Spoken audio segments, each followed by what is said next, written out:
Peace to the family, y'all. Peace, peace. Peace, love, and light. Peace, peace, peace. Peace to the family. Greetings, greetings, and welcome. Welcome back. Yes, indeed. Yes, indeed. Yes, indeed. Shalom. Is that like shalom? Peace, my brother.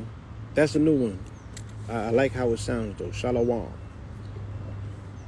Peace to the family. Peace, love, and light. Yes, indeed. I was on my brother's live a little while ago. We had an amazing conversation. I had made a declaration on his live, and I was like, I got to make it on my live. I wanted to make it before the world. It's a public declaration, and it's indicative of growth, right? We all should allow ourselves space to grow.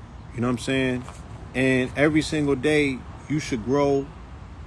You should grow. You know what I'm saying? Every day you should grow. You should wake up looking to know something today that you didn't know yesterday. And with that new amount of information that you have been able to obtain, it should change the way that you look at things in life. You know what I'm saying? So you can pretty much show what growth looks like in your own personal space. You know how they always be like, you got to be the change that you're looking for. You got to be the example, you know what I'm saying, in life of the things that you talk about or the things that you're looking for. Yeah, 1% every day. You should be looking to calibrate yourself and level up about 1% every single day. You know, you don't just make 360-degree changes in life. That's real sudden and abrupt.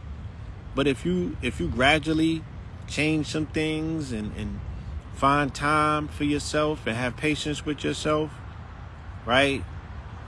Then this is how we become better versions of ourselves, right? I told somebody this the other day. I'm trying to find the same words. And we were speaking about relationships. So this is going to go back to relationships, right? And I feel like I'm ready to land my plane in a place that's specific that kind of speaks to what a lot of my life work and legacy can be. And I think that it's going to have something to do with relationships. Now, I'm not trying to replace, Kevin Samuels. I don't want to become the blue pill of the manosphere. None of that stuff. But the 44 thing, right? Again, when I came into contact with the meaning of 44 as it pertains to the human or the gene keys, the 44th gene key, right? The 44th gene key deals with karmic relationships and human fractals. So it's almost impossible to speak about the things that we're going through. It's almost impossible to speak about who and what we are if we're not being specific to the dichotomy of relationships. Our relationships with ourselves, our relationships with nature, our relationships with the Most High, right? And our relationships with people in our lives who, we naturally come into contact with. So every single person who you have in your life, every single person that you have come into contact with, every single person who you find in your personal periphery, right? That person has a bit and a piece. And let's visualize this, y'all. Let's visualize this. You're coming into contact with people who have different bits and pieces of the ladder that's necessary for you to reassemble, for you ultimately to ascend to meet the highest version of yourself, right? That's life in a nutshell. You're going to come into contact with people who have different pieces of the ladder that you have to reassemble. You got to assemble by finding these different pieces that people that you come into contact with will have of the ladder that you have to reassemble, and ultimately you have to ascend that ladder to reach the highest version of yourself, right? You live in this life to meet yourself, to meet the highest form, the highest version, the highest vibration of yourself in this lifetime, this accessible or ascertainable. You feel me? And that's the challenge that we have in life. How do we extract, or how do we unlock in the people who we meet and we come across with, right, who have different pieces of the ladder that we have to reassemble? Ultimately, we have to reassemble them to scale this ladder to meet a version of ourselves, just the highest version of ourselves. So you're going to be looking at yourself in the face, and the version that you meet might be unrecognizable to you unless you've done the work. But you cannot even meet or greet or see the face of that unless you've done the work. Some people might glimpse it. They be like, yo, I had a dream. I had a vision. You know what I'm saying? And I saw a version of myself which was not necessarily familiar to me, but it felt familiar. You know, I've never seen this person, but a feeling came over me. You know, you might hear people say something like that, right? So there's different aspects of this ladder. And that's people who are able to deposit some medicine in your life. The medicine might be sweet, the medicine might be bitter, right? So whether good, bad, ugly, or indifferent, any and everybody that you come into contact with in your life as part of your human fractal, and your failure to extract the necessary life lesson that's on the table, right? With this particular person, your failure to understand what this particular relationship entails, right, means that you're going to repeat it again. So you're going to meet the same lesson in a different version of somebody else. And that's your human fractal. And you're always saying it to yourself, yo, this person reminds me of this person, or you just like such and such, or why do I keep meeting the same X, Y, and Z? Because you have not extracted from that person the rung, right, or the pole that they have that you need to reassemble that ladder that you can ascend ultimately to meet the highest version of yourself. Because that's the only thing that's going to happen in this journey, right? You're going to meet the highest version of yourself. Okay? So with all that being said, I spoke out of line, and I spoke on something that I didn't have 1,000% knowledge of, right? Because I didn't yet know what this person had for me in my life that I would be able to utilize to make a stronger ladder. Okay? So as fate would have it, you know, I've been at home and I've been cleaning up, right? I've been packing, I've been cleaning up. You know what I'm saying? In my YouTube, I was letting my YouTube play, and I had Future on, right? And when Future went off, it went directly to Kevin Samuels, right? Right. So the future went off, and then YouTube recommended and started playing Kevin Samuel snippets, not the entire programs.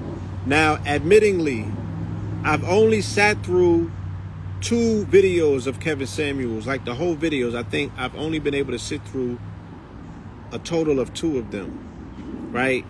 And I think that I even may have listened to it with my lady, and we had discussions afterwards or in real time as different things were coming up in the conversation,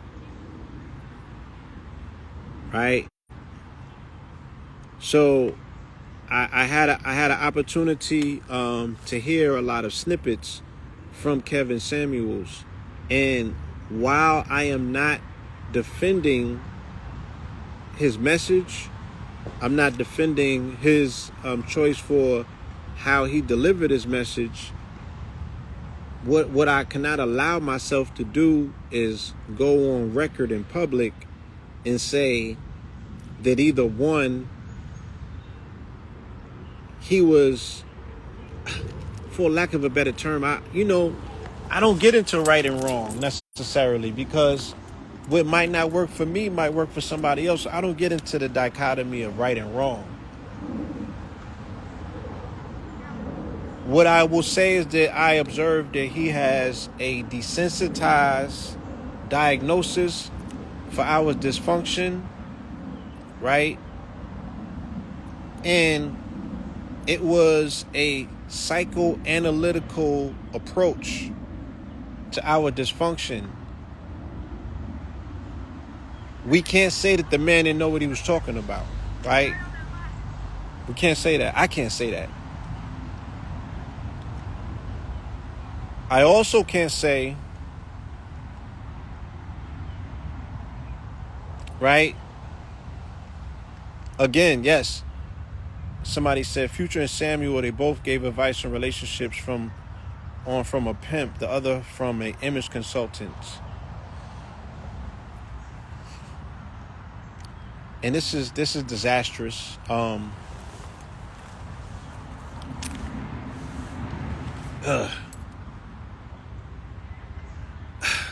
Man, this ain't easy. But if you've been in the street, if you've been around the game, you know what I'm saying?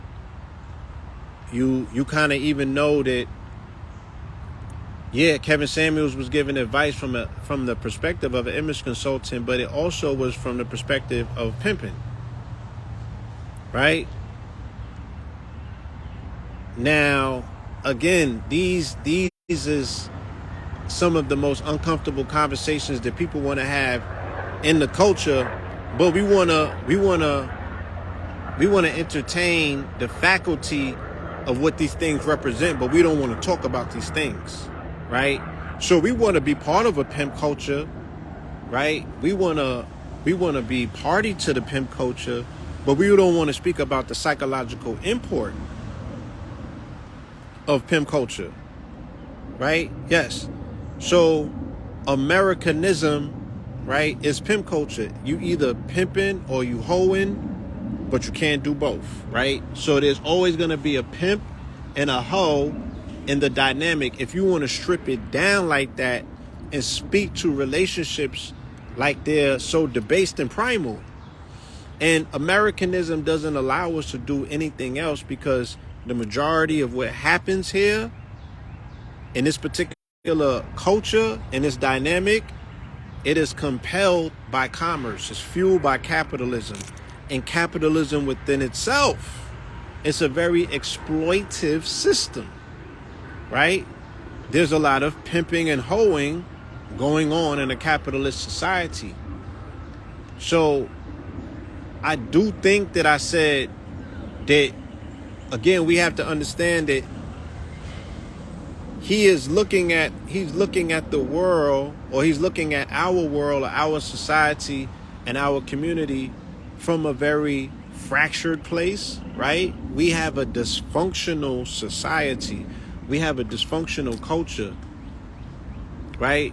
And it's not one that promotes functionality. It's one that pretty much, for the most part, promotes dysfunction, right? But how did I say this on Red's show the other second ago? I said that he was a surgical, tactical surgeon, right? Almost like a doctor for our dysfunction, who was able to perform surgery in real time with no anesthesia, right? He identified the problem, he diagnosed it, and he did surgery on it all in the same breath with no anesthesia, you know what I'm saying? And he did not stitch it back up in a way in which spoke to the care and the concern that you wish that someone else, a doctor or a surgeon would have. He passed your shit up and he sent you to rehab. Look, y'all go talk about that together, and you figure out how to utilize the functionality of your body, right? But that's how he was doing his surgery. Why? Because I got 1,000 people behind you that I need to figure out where their tumor's at and cut it out. You know what I'm saying?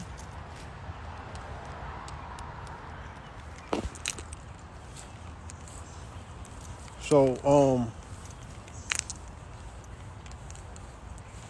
yeah, again, this is not, I agree with what he was saying.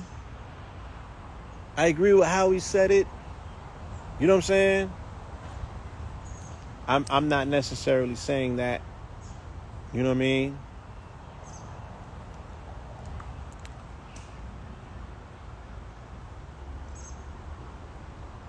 You said we shouldn't even be talking about Kevin Samuels. We need to assess why our community perceive him that way. Well, we can't speak about why our community perceived him that way without speaking about him and speaking about what he did. You know what I'm saying? It's impossible to do that. Again, you are identifying, right, pressure points in the community. And the reason that you know that they're pressure points is because they purposely make people uncomfortable. You can't identify where the pain is at until somebody tells you it's hurting. Think about this. Let's get into the psychoanalysts. Let's get into the analytics, right? Let's get into the psychoanalytics of psychoanalysts. Because people in our community, such as myself, that consider themselves helpers. I don't like calling myself a healer, but the helpers, the people in the community, even leadership in the community, right? You have to deal with people in the community, and you have to have patience for them. You have to listen for them. You got to be present with them, right? But also, as a healer and a helper, you know what you have to do? As a healer and a helper, right? Because I said the body is the healer. You're the helper because you give the consultation. A helper listens and he diagnoses, right? And when you listen for what the problem is, you're able to make the proper diagnosis. You're a spell breaker and you're a spell caster. You got to listen enough to hear what the spell was. The doctor told you what? He said that you got to lose your hip because you had what wrong with you? Oh, nah, we ain't got to do that. Look, instead, let's do this. Because if we do that, then that's going to give you the necessary fortitude to strengthen your hip. So when you go back for your next hip assessment, right, and your hip it has a little bit more fortitude to it, then they're not going to have to give you hip surgery. That's what a healer / helper does. You listen to what the problem is so you can give the proper diagnosis. But at the same time, you have to break spells to cast new ones on a person. You feel me? So when I'm looking at him sit up there doing the things that he's doing under the conditions that the people that are bringing their sickness to him, right? The sickness is so far gone. And as helpers / healers, we know this because a person will bring their body to you in stage 4 cancer, right? Or at a detriment where the body's peace, my brother. A person will bring their body to you at a detrimental phase. They worked 30-something years to get to this level of illness, and they want you to perform an overnight miracle, and they're almost demanding it from you because you say that you have this particular medicine. Shout out to my brother's Happy Monkey, right? So you got cannabis as the medicine. You have different things that, you have different herbs as medicine. You can't smoke one joint and think that you're going to heal up from something that has been aching and bothering you for 20 or 30 years. So when people are pulling up to Kevin Samuels and they have a crystallized consciousness of dysfunction, crystallized, consciousness of dysfunction, right? And then some of these women are running off of the Princess Paradigm program, which is a dysfunctional one. They've been running off that program for 30 and 40 years. And that program has improperly prepared them for reality. And nobody wants to hear the truth. Don't nobody want to hear the truth. Especially if the truth sounds arbitrary to the shit that you being told your entire life. And any healer knows, right, that you got to put some of these people into shock with the shit that you about to say in order to shake them out of the spell that they're under. And only a motherfucking healer or a helper can understand and tell you this shit, right, from a place of love, to be like, yo, you have no idea the level of dysfunction that we have to go up against healing or helping our people, right? And you also cannot expect, just by proxy, because someone is offering to help or heal you, that they got the patience to hear your denial, right? Defending your dysfunction.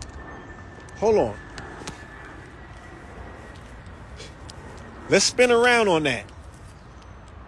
You have to understand, just because someone who signed up to help or heal you, right, is going to be patient listening to you come up with different defenses of your dysfunction. Because you don't want to let go and do the work. And the work might be too far gone for some people. And they might look at the work and say, oh, I'm at my final, it's a finality. Because it's impossible, right, for me to do that level of work. I'm already too far out in the ocean. I'm a glamour at this time. I'm 4 generations in. There's nothing I can do.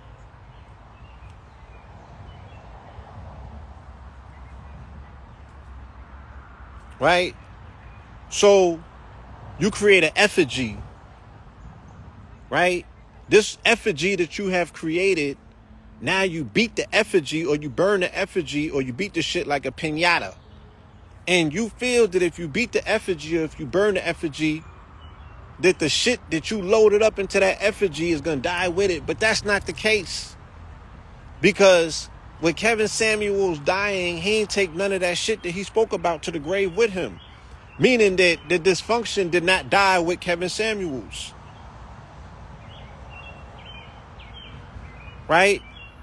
But people are now relieved that he's no longer on the scene, because they don't want the responsibility to look at their reflection and say, God damn. You feel me? Maybe I have been a victim of being socialized in ratchetness. You know what I'm saying? How am I going to pass this on to my great-grandchild? How are we going to continue as a species? Because like I said, I was raised during the era where we, changed from courting women to running trains on them. And we were not programmed as young males, right, to marry a bitch or to make a hoe a housewife. But then the culture ran away, because when we attempted to isolate the culture and ask them, can you distinguish what a elevated young black queen is from a bitch? We never got a definition of terms. So young men have grown into young adults who are forced to make a discernment, right, with a psychology that is undeveloped. And then the rest of the world is entrusting us to get this shit right. And we're not even in a place where we've even comfortable enough to have the conversation. Right? Because some of these men are still wanting to live out their fantasies that they was introduced or indoctrinated with about, the many things that you could do with some of these bitches. You feel me? They haven't even exhausted their porno fantasies out.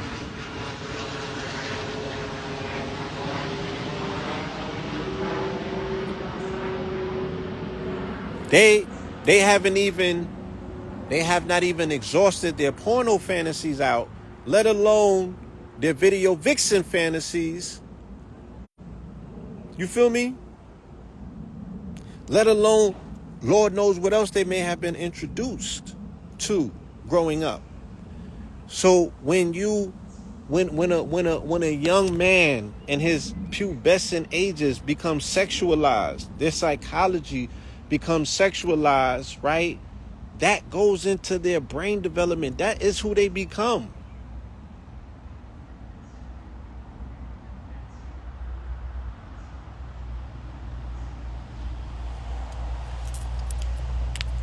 No, I cannot. I cannot go into that. Like I said, I'm not here to defend his diatribe. I'm not here to defend his diatribe. What I am here to do is say that I identified through further observation that he had tactics that were effective as a helper / healer. That's all I'm saying. Different strokes for different folks. So as a fellow helper and healer, I have to identify him as such. You know what I'm saying? And this is not an endorsement of his platform or his policies. But I spoke out of line by speaking critical of somebody that I did not know 100% of what they brought to this planet and had to offer into the larger conversation. That's all I'm saying. So I'm not going to defend those things that he say, because it's impossible. I'm not attempting to defend him. So I cannot make the distinction. What I'm explaining to you is that the distinction was never made in the culture, period. Right? Again, like I said, it's the dichotomy of the conversation is that what happened to him, right? And it created an international conversation around his approach and his conversation towards women and relationships. At the same time, Future got the #1 album in the country, right? So I said Future is the Kevin Samuels of hip hop, right? He is exploiting the culture. He's exploiting the culture, and he's punching people in places, right, where the dysfunction exists, but people are not willing to do the work. Okay? And it's attractive. And if it wasn't, this nigga would not have the #1 album in the country, along as a string of hits for the last damn near 10 years. Right? So he's exploiting the dysfunction. He's exploiting, right, those aspects. Yeah, people call it toxic, right? But he exploits the fact, the same way that women continue to bring themselves to Future is the same way that I would say women continue to go to Kevin Samuels' lives and press requests to come on his live, right? To show up in a condition that was like, you're at the mercy of a psychopath. What do you expect? Did you expect something that was going to be emotionally fulfilling and gratifying? Right. The level of validation that you're looking at you're looking to be validated through the eyes of someone who you don't even look to be in a relationship with.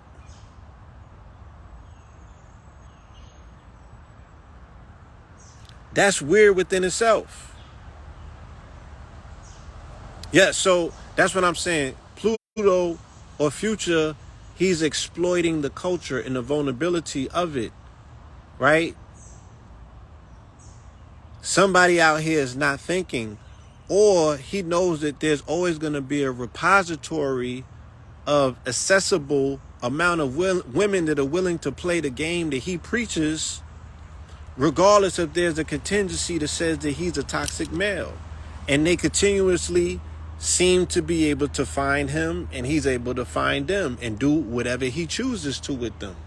And we know as grown folk that that's never going to change. Right? Y'all want me to sit up here and waste your time? Or just, quote unquote, keep it real with you.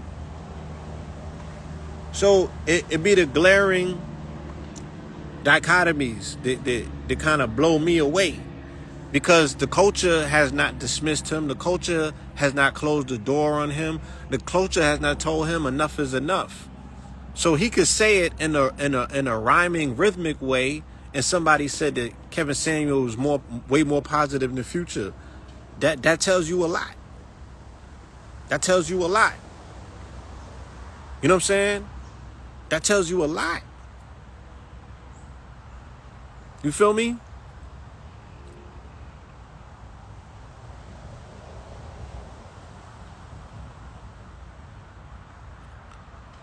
Yeah, he's talking to an audience, right? He's talking to an audience that prefer his level of toxicity, right? Enough that they made him the #1 artist in the country. And he has continuously, for those of us that listen and we know, what sort of artist he is and what he actually means to his audience. You feel me? Yeah, Future is bigger than Jay-Z in these streets. Right? Because he speaks the language of the people. And he's speaking a conversation that's relatable to them.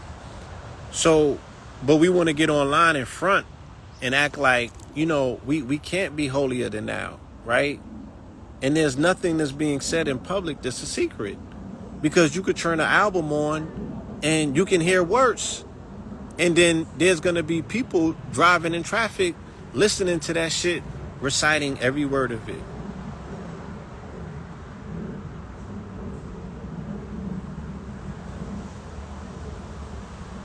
Right?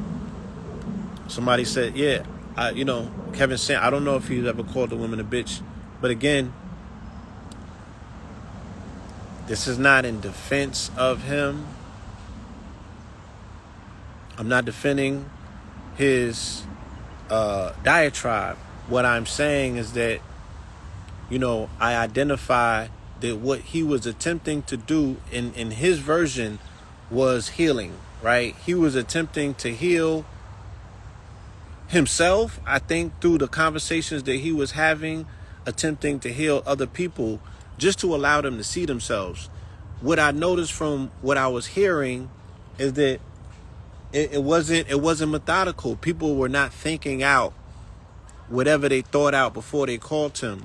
And his ability to allow people to recalibrate how they see themselves in such a short amount of time, utilizing tough love, was very effective, because very rarely did I hear people disagree with them once he started recalibrating them. When he started pointing things out to him that was obvious, but they couldn't see for whatever reason. Once he held that mirror up to them and they were able to look in that mirror, they was like, you right. I didn't hear too many people be like, oh, nigga, this nigga's out of his mind. I ain't even see too many people hang up on him. He was hanging up on them.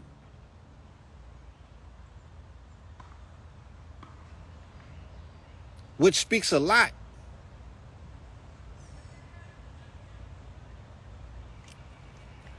Right? Again, a helper or healer, you have to have patience and you have to know how to listen.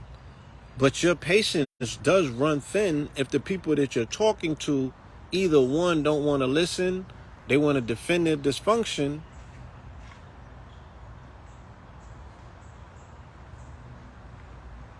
right? And majority of people who have been injured, a majority of people, I think the majority of people, period, want to be listened to, right? Like, I'm sure if we set up a 24-hour hotline on some Clubhouse shit where people can just call in and be heard, think about how much that will help. Think about how much people want to be heard. Shit, I know that if I don't come on this live every now and then and have these conversations, I would probably drive myself crazy, right? Because I'm having fragments of them. I'm in my mind. Look, I didn't write all these. I got this shit. I got all these goddamn notes, right? I can't stop writing enough just to catch some of these thoughts to go through my head, right? My lady might be, my lady ain't tired of me, but I be loading her up with all this information. You know what I'm saying? Look, I got all these. He diagnosed our dysfunction and performed surgical incisions on our most pressurized points without using anesthesia. Once the tumor was detected, it must be starved out of oxygen and removed from the vessel so that its sudden death doesn't lead to putrefaction. Shock leads to shock therapy, which then leads to shock treatment. All of this lends value to shock value, right? So this is like, I got all of these notes and I got notepads, I got notebooks. You feel me? I was writing all of this stuff out in this shit. I got notes everywhere. So it's like, if I don't have these conversations, I might go crazy, because tomorrow turns up a whole new conversation. Tomorrow turns up a whole new narrative. And it's like, if we don't have these conversations, we might miss something that's very,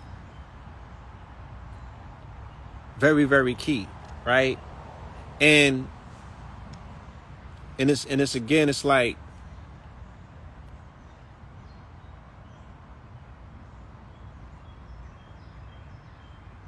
and yes, Corain, you know, shout out to you. And I guess that's why I was not hearing the conversation either, because at the time it didn't speak to me. I didn't think that there was nothing there that I needed. You know what I'm saying? So it wasn't something, I wasn't tuned into Kevin Samuel's conversations, and the percentages that I did hear, I was turned off by it, right? Rightfully so. I identified it in one spectrum and I left it at that. Then I was speaking to it from that place. But I was not taking a holistic approach towards the work that he did, because there was a level of the work that he did that was effective, right? I saw him on a show, and he was speaking about him setting up different like scenarios where people got to meet each other and have, you know, relationship advice from afar. He was actually doing physical junkets and people were coming out and meeting one another and things of that nature, you know. So yeah, it worked for some people. And you said that you had a strong foundation, masculine and feminine, right? And that gives us the benefit, right? We benefited from that social structure, right? The fact that we did have those things, it kind of gave you somewhat of an advantage, you know. But we have to be real and say, once again, as a community, because we call ourselves community, and the community kind of, it echoes the whole aspect of a village, right? We got to take a look at what's going on, and we have to say, this is indicative of the failure of village. At some point in our community, on our society, right, the shit that village supposed to do, village didn't do, and village broke down. Now we're reporting from that place. We're reporting from the dysfunction. We're speaking about the effects. The causation, right, is the breakdown or the removal of the village dynamic. So this document that I was speaking about on my live the other day, here it goes in black and white, right? It's called The Case for National Action, the Negro Family, and it was released, what does that say? March of 1965, right? So all of this is old info. And I'm going to see if I can read a piece of it to you, okay? Well, this one right here, this is the Tangle of Pathology. This is chapter 4. This is the one that I speak upon the most. You have to read this if you want to understand what's going on, because we just been speaking about the effects and we don't speak about causation enough, right? And when I hear him, I'm like, I know he read this document, right? So again, This is not to defend his diatribe. All right? But what I am saying is that if we did not like his approach towards the conversation, let's pick the conversation up, let's dust it off, and let's approach it with compassion. We can do it different, but to say that we're going to take the conversation off the table altogether because it made us uncomfortable, I'm saying as a healer and a helper, let's run to our discomfort, because the healing that you're looking for is on the other side of your discomfort, right? That's the motherfucking diagnose.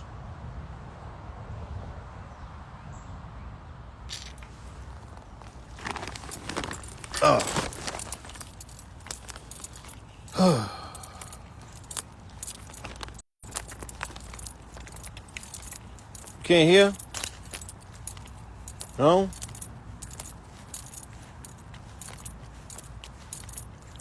You can't hear me?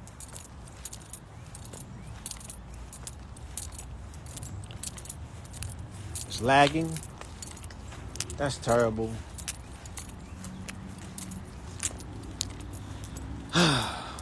Boy, oh boy.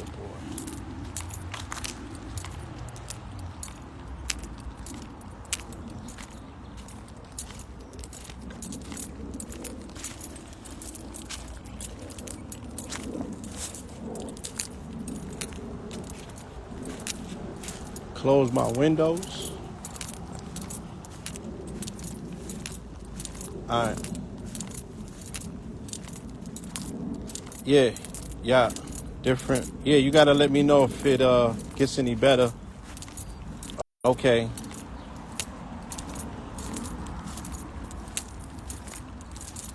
Could hear you though. You good now? All right. So the tangle of pathology. All right. I just want to read some of this to you.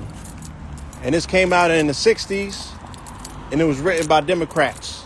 Patrick Moynihan, the senator from New York, right? He's the one that wrote this.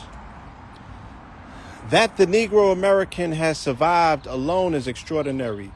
A lesser people may have died out, as others have, right? That the community has not only survived, but in this political generation has international affairs as a moderate, humane, and constructive national force is the highest testament to the healing powers of the democratic ideal and the creative vitality of the Negro people. Right? But it may not be supposed that the Negro American community has not paid a fearful price for the incredible mistreatment to which it has been subjected over the past 3 centuries. In essence, the Negro community has been forced into a matriarchal structure, which, because it is too out of line with the rest of the American society, seriously retards the progress of the group as a whole and imposes a crushing burden on the Negro male, and in consequence on any great many Negro women as well. Now,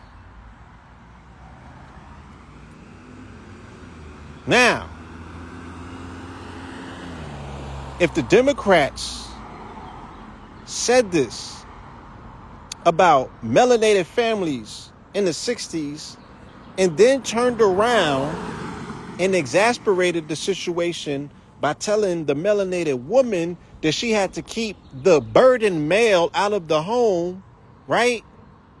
You tell me, was this shit not systematically set up, okay, for it to be doing exactly what it's doing right now? Okay? Almost 60 years later. 2 generations, that's all it is. Right?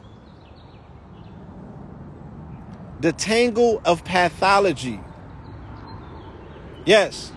All the while, that single black mother was in a motherfucking household cleaning up and wet nursing these little bastards for them to grow up and say that you have a developmental detriment against you because you was raised in a single family household by a woman, and that does not fall in line with the American ideal of the nuclear family, especially because you was raised by a woman and not by a man. So they declared war, right, on a species that they determined was going to be a burden on the system because it already had a developmental detriment. The child is retarded, is what they said. This is not even enough for a conversation because we can look at the results of the experiment, right? We can look at the results of the experiment and see that this is exactly what they did.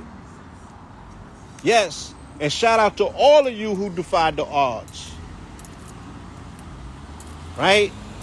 You wasn't supposed to even be here. You was not accounted for. You feel me? And they must be in their motherfucking feelings. And they feelings because you still here and you flourishing. And according to all of their documentation and their research, you weren't supposed to make it this far. Okay? So when we take this in perspective and we understand the systematic approach towards the destruction of the family structure, and we understand the importance of what family means, then you can understand the shit, the low-hanging fruit, right? The fact, because look at the soil. Look at the soil, look at the setting, right? Look at the situation that he inherited, that he had to speak from and diagnose our dysfunction. Look at the dysfunction and how bastardly it is.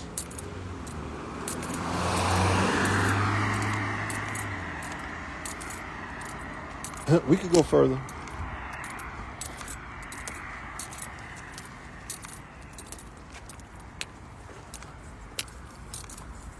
How are you? Hey.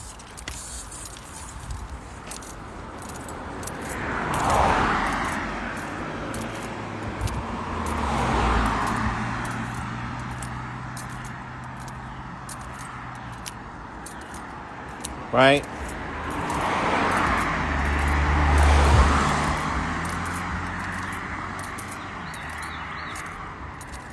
So they said that the customary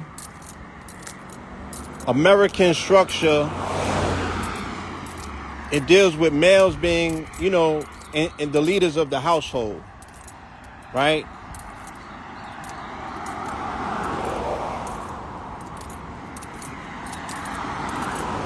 Presumes male leadership in private or public affairs. The arrangements of society facilitate such leadership and reward, right? A subculture such as that of the Negro American, in which this is not the pattern, is placed at a distinct disadvantage, right? So they're saying that the way that American society and structure is built and set up, a man is prepared for leadership. And this is what even the women, right? This is what everybody says in society. Yo, as men, you're supposed to lead, you're supposed to provide, and you're supposed to protect, right? What they're saying is that the preparation that goes into that could only be perfected in a household with a patriarch at the helm, because only a man could produce another man, right, for leadership.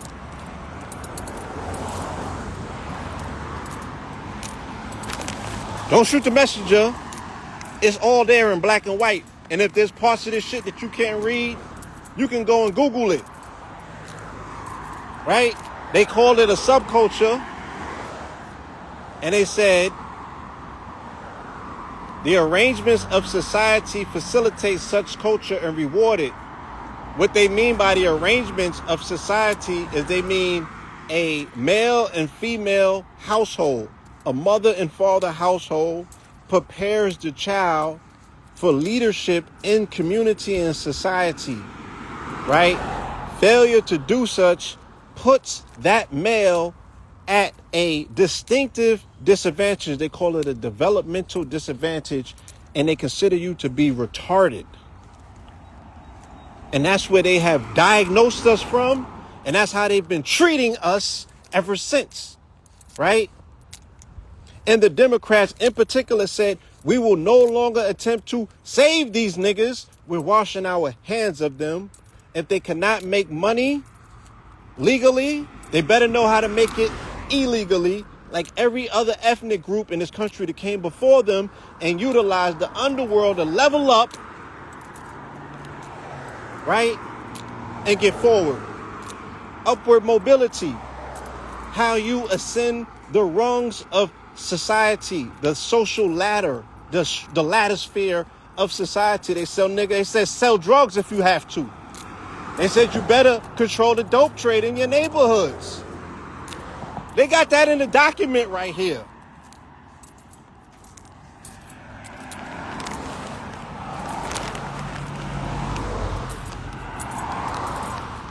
Right?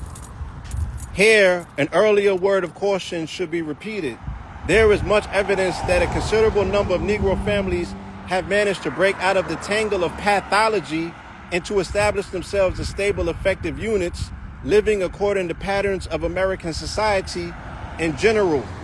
E. Franklin Frazier has suggested that the middle-class Negro American family is, if anything, more patriarchal and protective of its children than the general run of such families. Right? So, again, while you may not think that this is something this should be not necessarily, because I don't want to add any alarms. I don't want to say a cause of alarm, but I'm saying in retrospect, if we're so interested in this conversation about melanated relationships, then we need the reference points rather than being triggered by some shit that Kevin Samuels is up here saying, right? What's the backdrop? What's the backdrop of this narrative? How can we get to the causation? Because that's the only way that we could change anything that we're going through. We got to know what the cause of it is, not the effects. I ain't sitting up here arguing nobody about the effects of nothing, because I cannot change that. And me utilizing time and energy to argue with you about something that we don't have the power to change renders both of us fucking crazy. It renders us crazy. We out here looking crazy. And we think that it's because of Camden Samuels. Oh, our personal business is in the public. Nigga, you don't got no secrets. They know. They engineered this shit. The only thing that we should have been doing to fight against this shit growing up is showing young black boys how to love on young black girls functionally. And we were supposed to build a culture around that shit. How to build motherfucking families up again. Showing young men how to, court women, incentivizing marrying them. Right? We failed to do that. We added on to the dysfunction. We made it a culture. We gave this shit a soundtrack. And now we here crying, licking our wounds. Because we don't got our woman to call our own.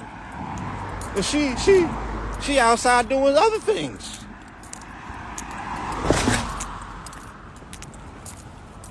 But we told her that we ain't need her. We gonna let welfare feed her.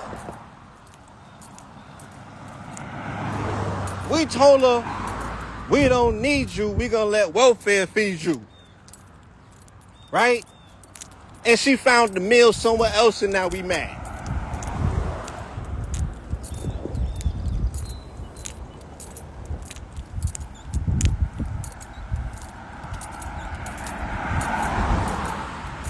Look, I'm going to read it for you right here.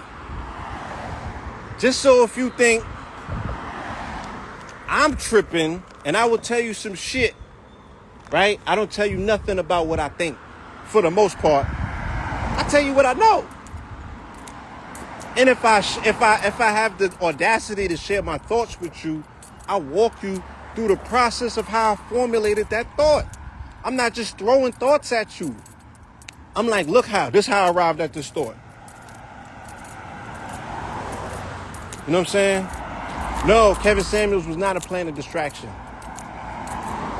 We can't say that.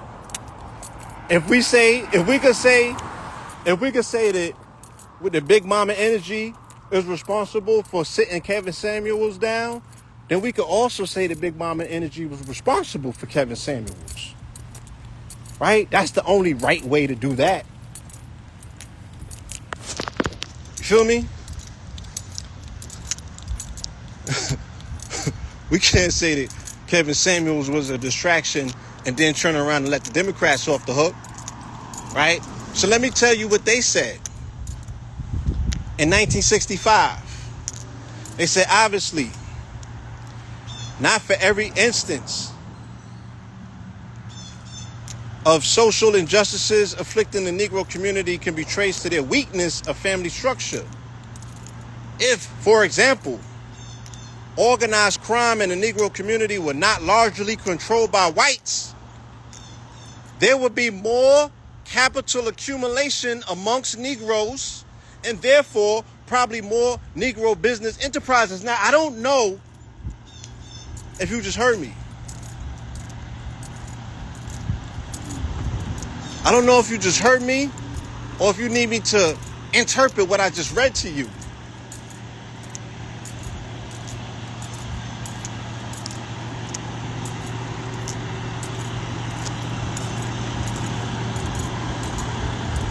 Right?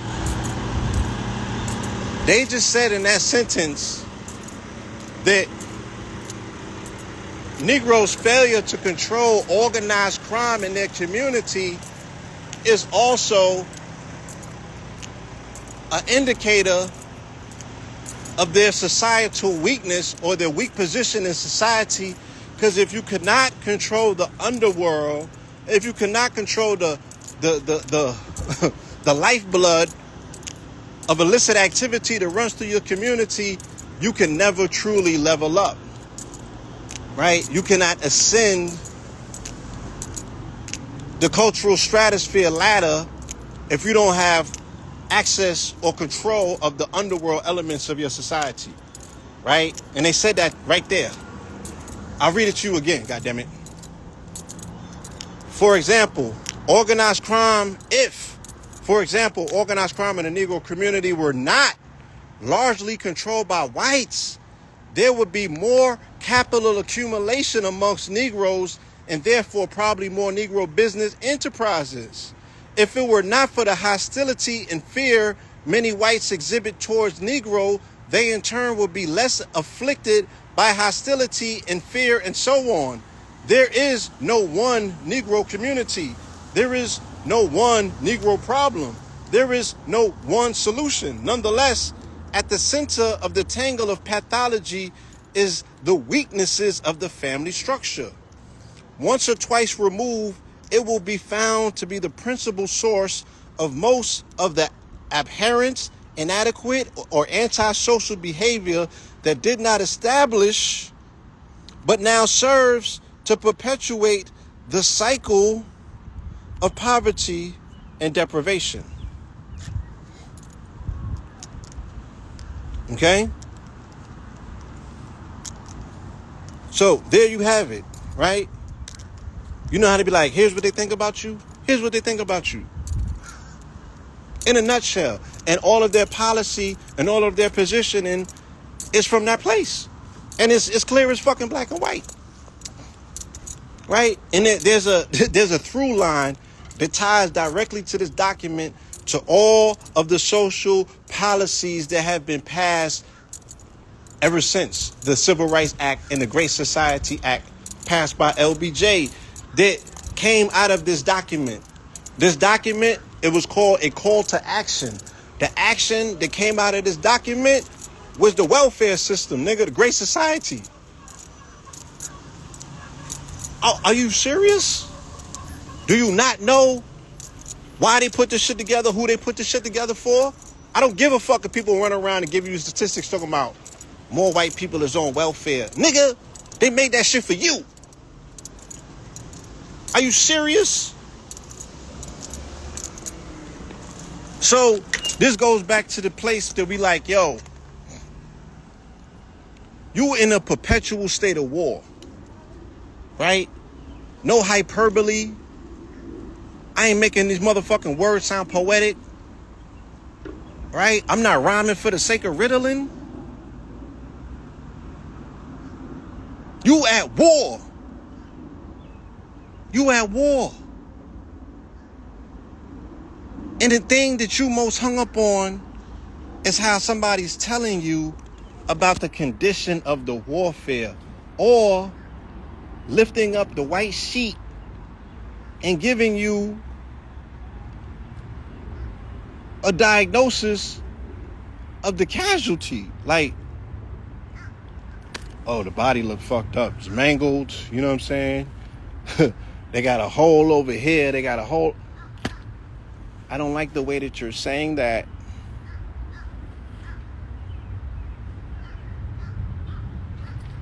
You're at war. The culture say nice for what? That's what the culture say. Nice for what for these niggas? You can't have it one way and not have it the other, right? All of this shit is out of balance, right? All of it is out of balance. You can't have it one way and not the other. You can't demonize Kevin Samuels and celebrate Future.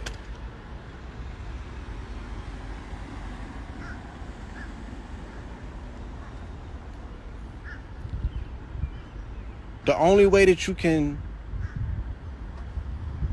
equalize his message, the only way that you can neutralize his message, the only way that you are going to be able to alchemize his message, right, is by melanated men and women doing the necessary healing, right, and mandating functional relationships, okay, to be goals. We having a functional relationship summer, right?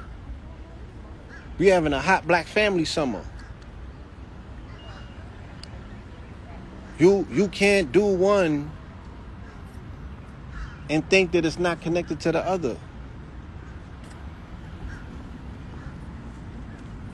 You can't be for a hot girl summer and then be hating on the fact that there's somebody like a Kevin Samuels in the wing, right? Like a sniper picking off soft targets.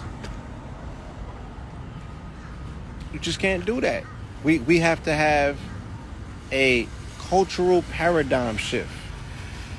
And in order to have value systems implemented, there has to be a code, right? And a collective vision.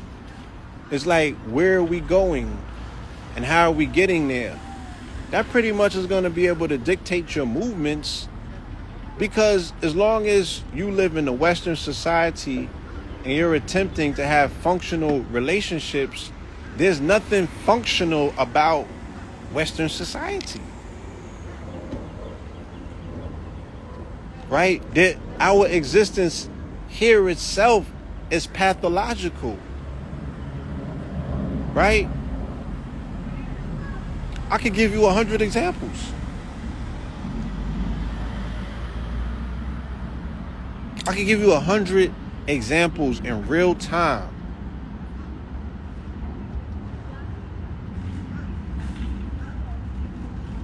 So we should have a town hall meeting.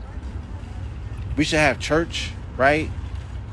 And why I say church, simulated church. You could bring me up here, Pope Pablo. Let me get my shit together. Hold on. I will officiate for you guys. You know what I'm saying? Bring me on the podium. I'm gonna break out my Sunday's best, right? I'm gonna break out my Sunday's best, and we're gonna have church. We're gonna have church. And why is church necessary? Because we got some atoning to do, right? And we don't understand the concept of atonement outside of a religious spectrum. So if we have to officiate the event like it's a religious situation so we can actually get to atonement, then we got to do what we got to do. But what we can no longer afford to do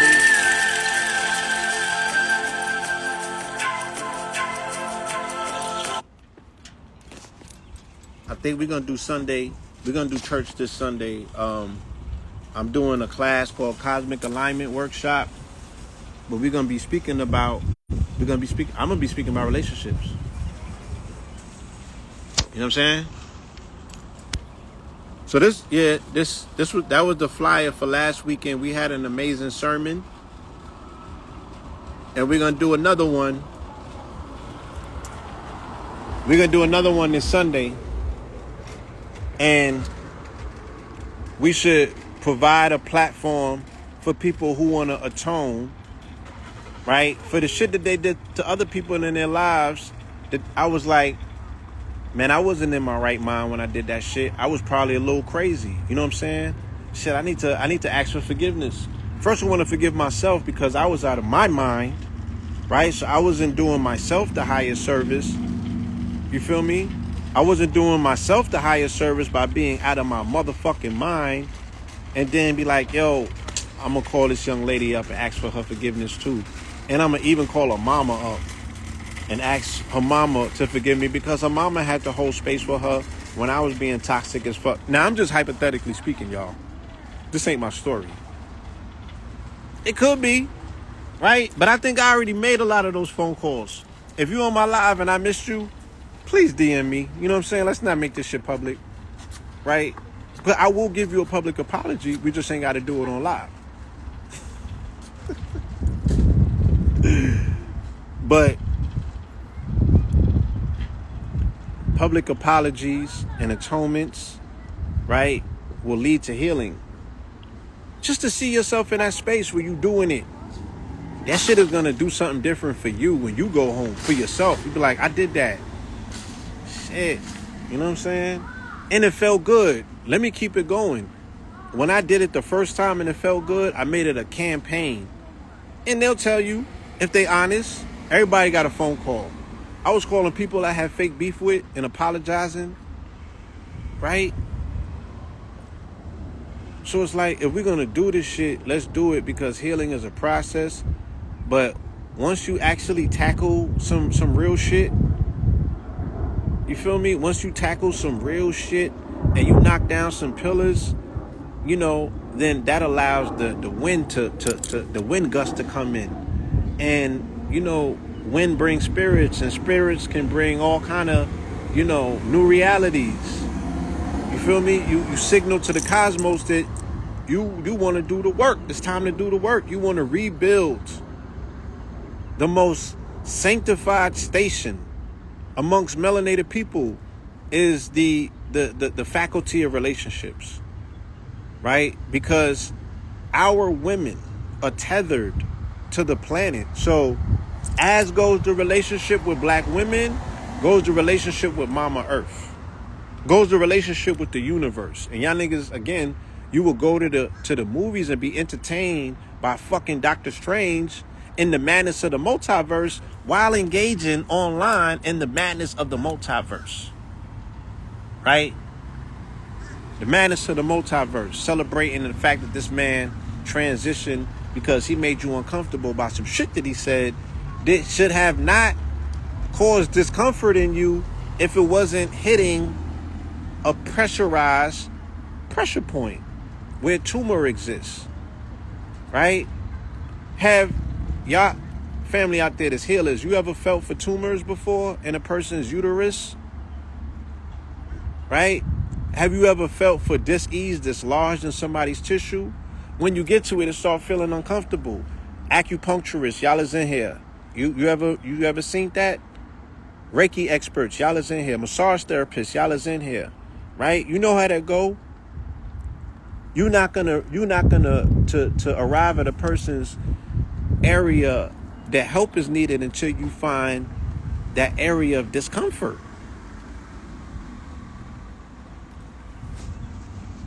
Right? So if it was not discomforting to you, it would not make you feel discomforted, and you would not be triggered by it and feel emotional towards him, where you want to express glee when he transitions, because you have created an effigy of him, and when he dies you feel like the problem went along with it, or he took the mirror with him. Now, I don't know if this is a whole word. Some of y'all might want to unfollow me, because, you know, you might have feel like I've changed my position. And I'm saying I'm being balanced in my observation, because I made a mistake. And I cannot allow my mistake, you know what I'm saying, to linger in the universe. And I walk around here like I'm functional. Right? I put something out into the universe that was not of like the most upstanding quality, the way that you should observe a situation. You really should take your time. You know what I'm saying? Like 5 or 6 days before you even speak. And social media makes that so hard, because you feel like, oh, I got to say something right away because we on social media. But it's like, you can't possibly know the whole story right away. You know what I'm saying? You got to take some time. You got to take some time. You got to sit with it. You got to make it make sense. And what I asked myself, I was like, why are people so mad? You know, why is he triggering people on such a genetic cellular level? And because the 44, and he's a 44 resonator, right? I ran his chart. Kevin Samuels equals 44 in the Chaldean gematria system. Anytime I see somebody in the Chaldean system, that means that they are an ancient soul. That means that they came here before Hebrew. To me, and in my understanding, when I see Phoenician 44s, these niggas is like, he's like a Nazi. He's like the dude that tells the story in American Gods. He's ancient. Right? He's like, even look at his physique. He's almost like a Tahuti type of figure. You know what I'm saying? And somebody that's short on time and short on patience, right? And has a weird love language, right? Because he has a weird love language based on the fact that we can clearly see, and this is not a judgment call, this is a clear, open-eye observation. And how do I know? Look at the symbolism. This nigga had issues with his mama, okay? He had issues with his motherfucking mama. How do I know? Look at the symbolism. His mama found out that he died on social media. Right? He did not have the greatest relationship with his mama. And how do I know that? Because I can identify his love language that he spoke from his pain body. Right? He spoke from his pain body, and he offered people an opportunity to trauma bond, and they jumped at it every opportunity that he went live. Now, I am a Six of Club. I'm a messenger, right? That's my messenger. Six of Club is the messenger card. So by proxy, I am a messenger.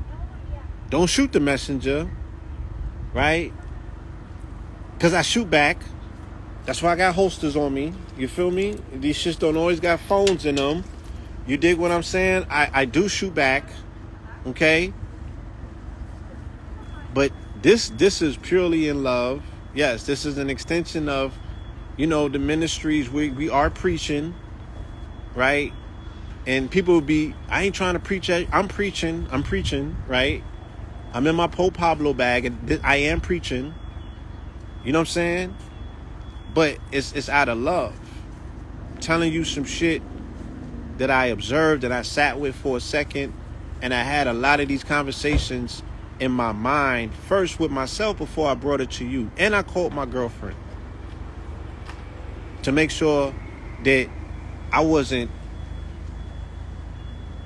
out to lunch. Feel me? I ran it past her first, and then I tried it out on Red Pills Live. So I did a lot of checks and balances before I brought a conversation to y'all, which I figured would probably be triggering to some people in the audience. But I didn't do it. I didn't have a conversation saying that I'm doing this purposely to trigger you. I was saying that the benefits are going to outweigh, you know what I'm saying, the detriments, right? The detriments I should be able to explain myself out of the detriments. I'm not responsible for your response, though. You know what I mean? But I did enough to say I'm going to be responsible enough to explain myself, and then I'm leave it at that.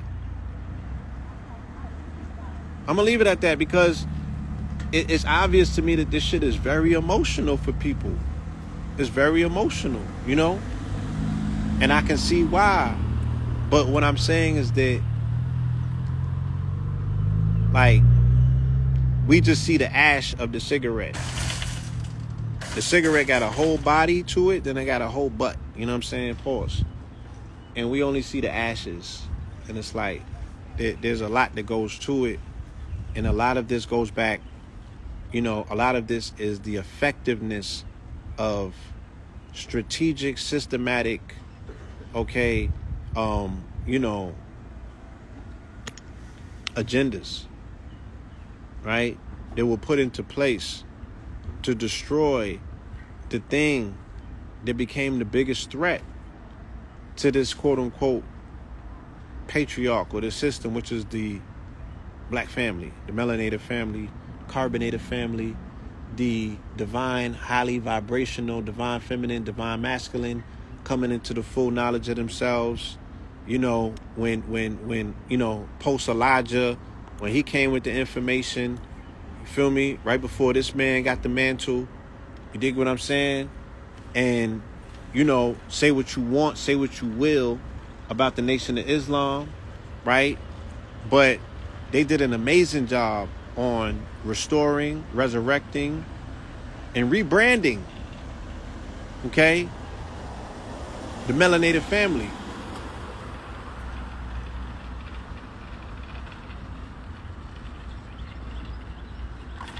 Yes, family is everything. You know what I'm saying? What I wish for you, a strong family. I wish it for myself. You know, we should put more time and energy and focus towards making sure that we are forging familiar ties, family ties, even with people that are not in our bloodline. If you call that person your family, don't call them your gang, right? They dropping the hammer and the sword for shit like that. That's your family.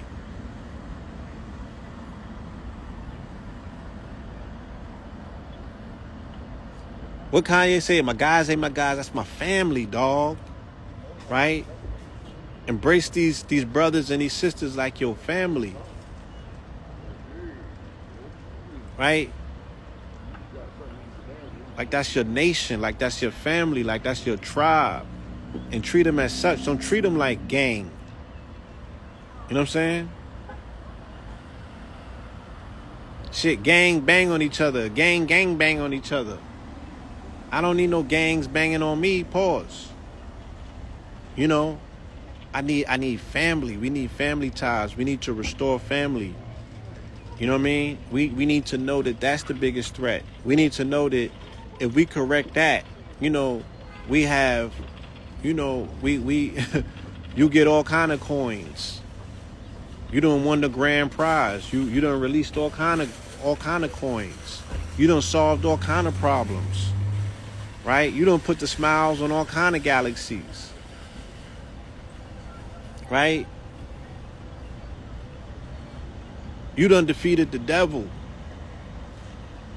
If we get this family thing together, if we get this relation thing together, young brothers, if nobody told you, let me tell you, like, the value is in that woman. Her worth is in the fact that she's a woman. You know what I'm saying? That's where her worth is.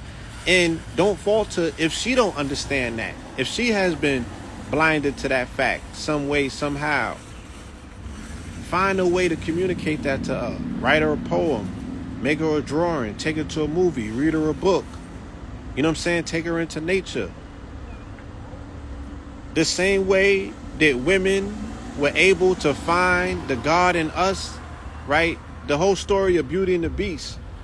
I know so many beautiful women that they made time. They had time. They had patience. They had all of them things.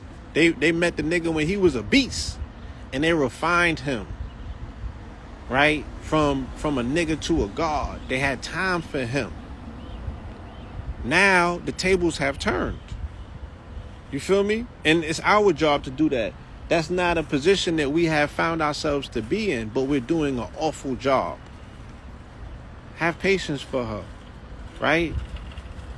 She's out of her motherfucking mind, as we were, right? If you were lucky enough, and that maybe today's Thursday, I got on purple, and Jupiter's the planet of Thursday, and it's the planet of luck.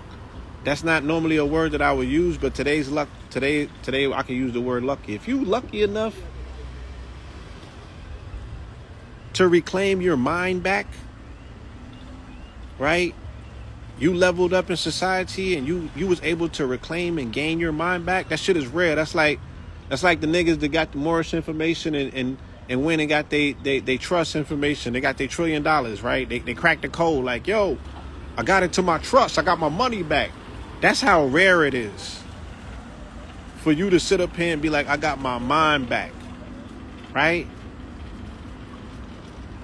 Yo, she's worthy of your time. She's worthy of your patience.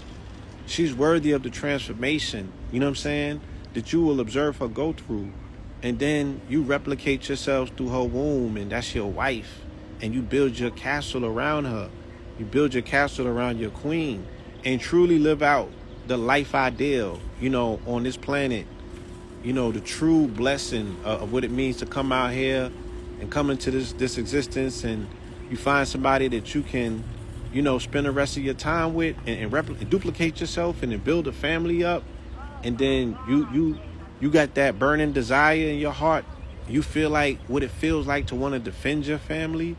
That's when you feel alive. That's when you come to life. You got to find you something to live for first. And it's obvious that, you know, that's not a given. Like, we just don't wake up with shit to live for. And we still out here flirting with death as a society and promoting it. So we still ain't found something to live for. And if we did, we would treat the women different. And we know that. So the evidence that we ain't found that shit is based on how we treat the woman and the fact that we haven't snapped out of this spell yet. You know, we ain't wake up. But yeah, that was my sign. It's a whole word. Spirit is like, go get you something to drink, young nigga. So I'm gonna leave it at that. Peace, y'all.